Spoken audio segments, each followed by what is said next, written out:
Hello everybody and welcome back to Sweet and Sour Soccer, and more importantly, welcome back to week 4 of Championship predictions. Guys, it is just me on this video this week, but next week Tom will be back. He will be back from holiday, so it'll be the two of us on the video giving our perspectives, and obviously it'll be a bit longer video and we'll be diving into a bit more detail. But for those that are interested, to keep you updated, obviously this last week for week 3 games week predictions, Tom did manage to pull 1 point back. So the score for the season now remains at 20. So I'm still in the lead, but only just compared to 17 points. And I am hoping with my predictions, I might be able to pull that gap a little bit further away again. So guys, let's waste no more time. Let's jump into the fixtures. And we start off with a really good game, actually, that I'm looking forward to. Hull City taking on Bristol City. And it has to be said that Hull have had an amazing transfer window. They look really good as a team as well, and it looks like they could even have some more strength coming in the way of an attacker.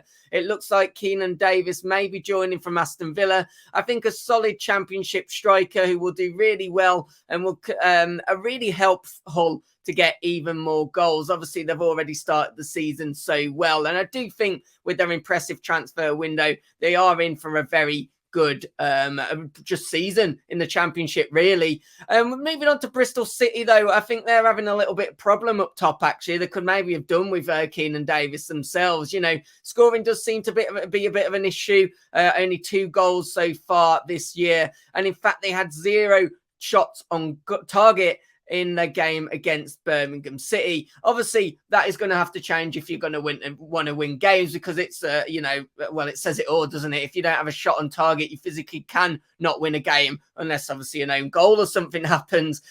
So I think for this game, I'm going to go 2-0 for Hull. I think Hull are playing really well.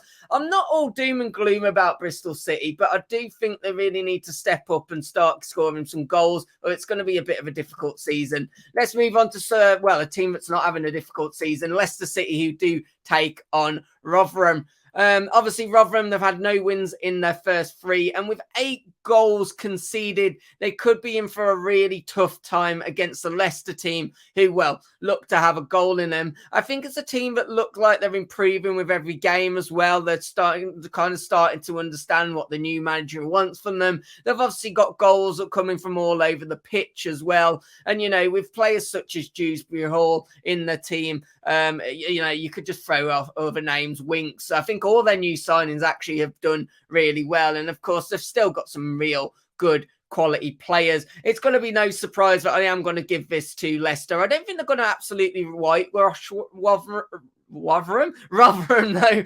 I am going to give it to 2-0 to Leicester in this one. Let's move on to speaking about Huddersfield, who take on Norwich. Huddersfield are just winless, actually, in their last 5 head-to-head games against Norwich. So they don't have a fantastic record against Norwich. And in fact, if you go back to their fixture in April 2021, they managed to lose 7-0 against Norwich. So obviously that will be something that they'll be looking to, ensure it doesn't happen again. And they will be obviously thankful that this fixture is at home. Norwich, though, looking a really good team. You know, we've seen that they can concede, but we've also conceded that they've got goals in them. You know, it was another impressive display at the weekend, beating Millwall.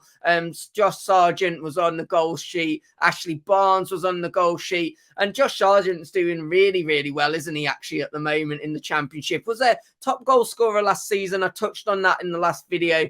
I think that's going to happen again, but it does look like they've got more strikers and more attacking prowess this season. So I do think Norwich are probably looking for a better season than last. You know, I do think they'll be at least competing to get into those playoffs and probably making those playoffs from what I've seen in the early stages. It is no surprise for this one. I am going to back the away team. I am going to back Norwich. I think it'll be a close score, though. I've actually gone for 2-1. I do think Huddersfield are looking quite resilient at times. So I do think they're not going to get absolutely whitewashed by Norwich. But I do think Norwich are going to have too much for them.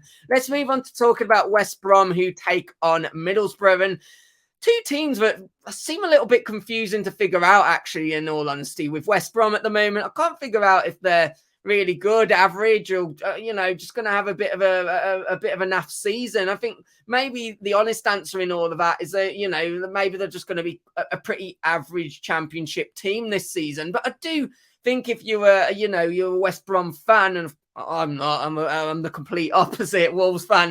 But if you're a West Brom fan, you'd be thinking, well, we look stable, we look all right. Maybe if we can get a bit of something together. We've obviously got a good manager, I do have to say, for West Brom. I have to say, if I, so I'd be feeling somewhat positive. But there is just something missing there for me to suggest that this West Brom team are maybe going to challenge for promotion this season, from what I've seen in the early stages. A team that I did expect to challenge for promotion, though, was Middlesbrough. And, oh my God, it's been the absolute opposite, hasn't it? They're really struggling for goals. Another team that's struggling for goals. It weren't the problem last season, but only 1 goal in 3 so far. And they did have 17 shots, against Huddersfield. So obviously there's something to take from there. But they really seem to be missing that clinical edge that they had last season. Of course, they have lost forward players. You do just wonder with Middlesbrough, is something going to come in before the end of the transfer window, maybe to really start to rejuvenate things and get that kind of, we're actually going to do something, because I think a lot of Middlesbrough fans did feel like that at the start of the season. Unfortunately, I'm going to have to predict more misery on Middlesbrough in this one. I'm going to back the home team. I reckon West Brom get it done. And I'm going to say a 1-0 narrow victory. I do have to say West Brom, they look all right defensively. Let's move on to speaking about Ipswich, who take on Leeds, and a team that in Ipswich that everyone was kind of watching out for at the start of the season. And let's face it, we've all definitely got our eyes on them now. A perfect start so far. 3 in 3 games and only 1 goal conceded as well. They've beat Sunderland, they've beat Stoke, and they've beat QPR. 3 teams which I feel, are decent. Sunderland and Stoke especially, I think, are really going to be teams that I'd probably be putting in the top half this season. So a real impressive start for them, but they have a chance to make it even more impressive against the Leeds team, which kind of feel like a bit in turmoil at the moment. You've got players wanting to leave. You've got players. I was looking at the squad actually, and it's just unrecognisable compared to last season. And you look at the transfer fees they've brought in, or the lack of transfer fees that they've brought in. I get the point that you're getting some the wage off the wage bill and stuff like that by sending players out on loan, but they've not really had the chance to rebuild that squad, have they? And obviously they've got the situation with their striker of Ganato, I believe, is it pronounced like that? That's obviously wanting to push a move to Everton as well. It feels like this could be a really turmoil season. We've seen this before with teams going down from the Premier League. Sometimes it can end really, really badly. I know that as a Wolves fan. I've seen double back-to-back relegation seeing us go down to League One. But, I have to back the home team in this. I think Ipswich continue their dominance. I'm going to go 2-0 to Ipswich. Hi, guys. Just a quick one from me before we get back to the video. Please hit that like button right now. And we are getting so close to 5,000 subscribers, but we can't get there without your help. So if you are watching the video, maybe you've seen us before, maybe you haven't. But if you are enjoying the video, as well as hitting that like button, please, if you've not done so already, please do subscribe, and let's get back to these Championship predictions.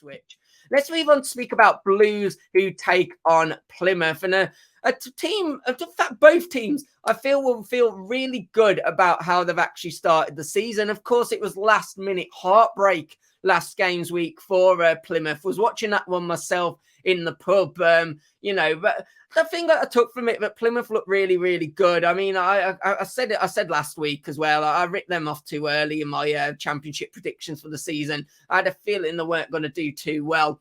I'm looking like I've got a bit of pie on my face, to be honest, because they look quite a stable team. I like what they've done in the transfer window. And I think Plymouth will be all right this season. I don't see Plymouth going down anymore. Birmingham, interesting one, because they're kind of just getting the job done, aren't they? And you can't really complain about it. They only actually had 35% possession against Bristol City. But defensively, they look strong. They're looking solid, and they're then finishing that off by going and getting a goal. I mean, we saw it the week before as well. Yes, it was a last-minute penalty, weren't it? Jukovic who got the goal.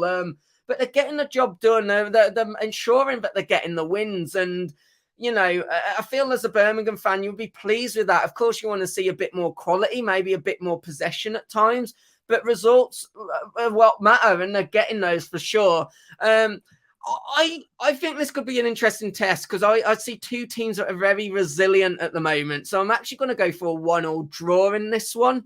I think Plymouth get something. I really do. Let's speak about Millwall, who take on Stoke. And Millwall could be in for a bit of a difficult time here.